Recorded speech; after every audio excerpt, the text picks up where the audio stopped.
കേരളത്തിലെ പ്രധാനപ്പെട്ട ഒരു പിന്നെ MLA-നെ അവരെ മുൻകൂർ ജാമ്യം പരിഗണിക്കുന്നതിന് മുൻപ് കേരളത്തിൽ അറസ്റ്റ് ചെയ്യാൻ എന്താ പറയുക, അയ്യോ രാഹുൽ മാങ്കുളത്തിൽ ഒടിച്ചോടുവോ, രാഹുൽ മാങ്കുളത്ത് അങ്ങോട്ട് പോവോ, രാഹുൽ മാങ്കുളത്ത് കേരളത്തിലുള്ള ആളല്ലേ, അദ്ദേഹം രാഷ്ട്രീയ പൊതുപ്രവർത്തകനല്ലേ എന്നൊക്കെ പറഞ്ഞ് അദ്ദേഹത്തെ അതൊരു വലിയ ആയുധമാക്കാൻ വേണ്ടി ഇരുന്ന കോൺഗ്രസ്സിന് കിട്ടിയ അടിയാണ് ഈ അറസ്റ്റില്ലായ്മ എന്ന് കണ്ടാൽ മതി. എന്തുകൊണ്ടാണ് കാരണം എന്നറിയോ? ഇന്നലെ വരെ നിങ്ങൾ രാഹുൽ മാങ്കുളത്തിനെ പുറത്താക്കിയിരുന്നെങ്കിൽ നിങ്ങൾക്കിത് പറയാൻ അധികാരം ഉണ്ടായിരുന്നു.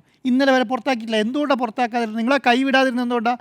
കോൺഗ്രസ് കൈവിടാതിരുന്നത് എന്തുകൊണ്ടാണെന്ന് പറഞ്ഞാൽ ഈ പറയുന്ന രാഹുൽ മാങ്കൂട്ടം ഒരു തെറ്റും ചെയ്തിട്ടില്ല, അല്ലെങ്കിൽ തിരിച്ചെടുക്കാം, അതിനാണല്ലോ സസ്പെൻഡ് ചെയ്തത്. തിരിച്ചെടുക്കാൻ പാത്രമാണ് സസ്പെൻഡ് ചെയ്തത്, ഡിസ്മിസ് അല്ലല്ലോ ചെയ്തത്. സസ്പെൻഡ് ചെയ്ത് കൂടെ നിർത്തുകയാണ്. സസ്പെൻഡ് ചെയ്ത് കൂടെ നിർത്തിയ ഏക പാർട്ടി എന്ന് പറഞ്ഞാൽ കോൺഗ്രസ് ആണെങ്കിൽ വേണേൽ പറയാം. മനസ്സിലായില്ലേ? സാധാരണ സസ്പെൻഡ് ചെയ്ത് പുറത്താക്കുക ചെയ്യുക, ഇതങ്ങനെയല്ല. തീരുമാനം അനുസരിച്ചാണ് പോലീസ് നീങ്ങുന്നത്. അങ്ങനെ ഞാൻ പറയുന്നത് കേരളത്തിലെ ഒരു MLA ആണെന്നേ, കോൺഗ്രസിൻ്റെ ഒരു MLA ആണെന്നേ.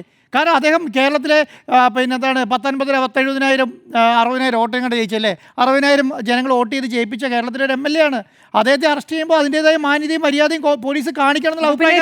ഇത്ര ദിവസം നടത്തിയത് നമ്മളെ പറ്റിക്കാനാണോ തെരച്ചിൽ നടത്തിയത്? അപ്പൊ ശരിക്കും തെരഞ്ഞില്ലേ? അല്ല, തെരയേണ്ട കാര്യം ഉണ്ടെന്നല്ല ഞാൻ എങ്ങോട്ടാണ് രാഹുൽ മാങ്കുളത്തിൽ പോകുന്നത്? ഇതിനകത്ത് തെളിവ് നശിപ്പിക്കാനില്ലാന്ന്. എന്തുകൊണ്ട് ഇതെന്ത് തെളിവ് അതിനെ നശിപ്പിക്കാനുള്ളത്? ഈ പറയുന്ന പെൺകുട്ടിയെ പീഡിപ്പിച്ചതിന് എന്തെങ്കിലും തെളിവ് നശിപ്പിക്കാനുണ്ടോ? ഇദ്ദേഹത്തെ ഗർഭചിത്രം നടത്തിയതിന് തെളിവ് നശിപ്പിക്കാനുണ്ടോ? അങ്ങനെയൊന്നും തെളിവ് നശിപ്പിക്കാനില്ല. സാധാരണ എന്തിനാണ് മുൻകൂർ ജാമ്യം തള്ളുകയും ഈ ആൾക്കാരെ മുൻകൂർ ജാമ്യത്തിന് മുമ്പേ ആൾക്കാരെ അറസ്റ്റ് ചെയ്യുന്നത്? എന്തുകൊണ്ടാണ്? ഇദ്ദേഹം നിരവധി തെളിവുകൾ നശിപ്പിക്കാനുണ്ട് എന്നുള്ള അർത്ഥത്തിലാണ് അറസ്റ്റ് ചെയ്യുന്നത്. ഒരു മിനിറ്റ് തിരക്കൂട്ടാ, നമ്മളിവിടെ തന്നെ ഉണ്ട്. അല്ല, ആയിക്കോട്ടെ. അപ്പം ഇതെന്താ സംഭവം? ഇത് ഒന്നാമത്തെ കാര്യം എന്താണ്? ഇപ്പോൾ എന്താണ് ഉഭയസമ്മത പ്രകാരമുള്ള ലൈംഗിക ഇതാണ് നടത്തിയെന്ന് പറയാൻ വേണ്ടിയിട്ടാണ് രാഹുൽ മാങ്കുളത്ത് ശ്രമിച്ചുകൊണ്ടിരുന്നത്.